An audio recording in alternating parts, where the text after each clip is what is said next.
Think of the most recognizable sound intake, 5 notes, Intel, or the one on Netflix, 2 syllables, Tudum. Neither one is a song, neither one even reached 3 seconds, and you yet probably heard both in your head just now, without me playing a single note.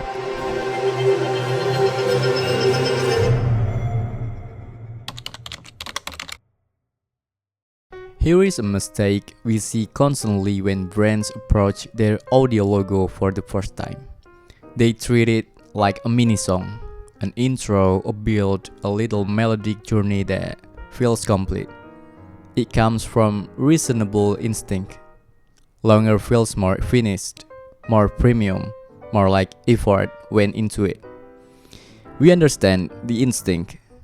A visual logo can hold a lot of detail and still work.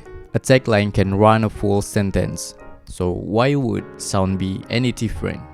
But the data on this gathered across sonic branding research in 2026 points the other way. The consensus optimal range for an audio logo is 2 to 5 seconds. 3 seconds is the most common standard, the length that shows up again and again across the most effective examples in the industry.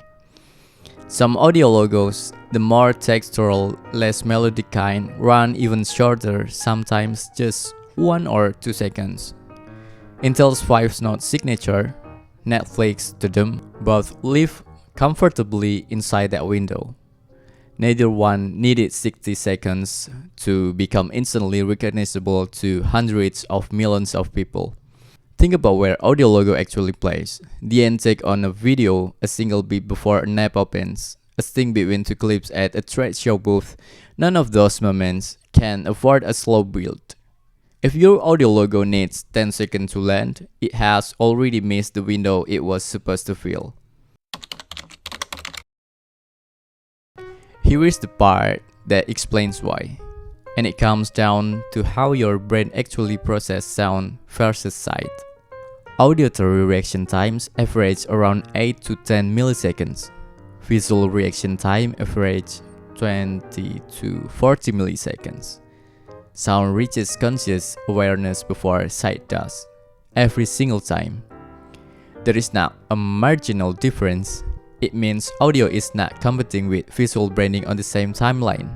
It is arriving first, which changes what an audio logo is actually for. It is not tree to tell a music story.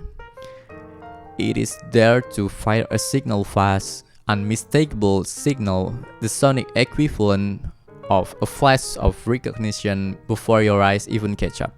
There is a completely different job from a jingle.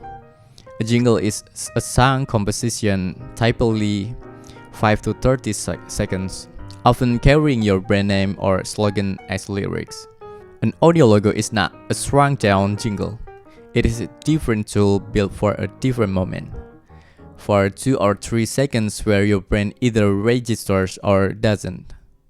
Confusing the two is where most the wasted length comes from. A brand asks for an audio logo, but what actually gets approved is a compressed jingle with a melody trying to tell the whole story in 15 seconds.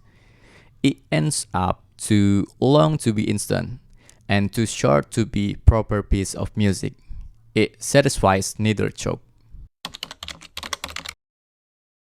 Now here is the number that should really change how you think about this. Brands with a strategic sonic identity reach 82 to 96% audio recognition after repeated exposure. Brands without one sit at 5 to 7%. That gap is not about how elaborate the sound is.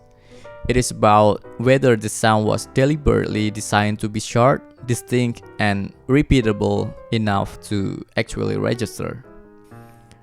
Repetition is doing a lot of the work in that number, and repetition only compounds if the thing being repeated is short enough to survive being heard 50 times without becoming annoying. A 3-second motif can play at the start of every video for years. A 20-second theme wears out, it will come fast, and once an audience starts skipping it, the recognition stops building entirely. We walked through a full cross-touchpoint audit in another video, worth a look after this one. There is also a broader shift happening in 2026 worth knowing about. Leading brands are not stopping at one standalone sonic logo anymore. They are building what industry calls a sonic system, one short core mnemonic that then gets adapted into longer content, into UI sounds, into notification cues, into everything the brand touch. At the Multi-Music, that is exactly how we approach it. Design one motif short enough to register in under 3 seconds. Then let that same motif expand outward instead of writing one long piece and hoping it eventually becomes memorable through repetition alone. So, if your brand already has an audio logo, here is a quick test. Play it back right now on your phone if you have to, and count the seconds on a clock instead of guessing from memory. If you are past 5, what you actually have is probably a jingle wearing an audio logo's job title. Useful in its own right, but not built to fire that instant pre-visual signal we just talked about. And if you do not have one yet, resist the instinct to make it feel complete by making it longer. Completeness here does not come from length. It comes from precision, one motif short enough to outrun your own eyes, consistent enough to show up the same way every time your brand makes a sound. 2 seconds designed properly will outlast 20 seconds designed to impress a room once and then get trimmed by every editor who touch it afterward. Let's design 3 seconds that actually stick, not 60 that get skipped.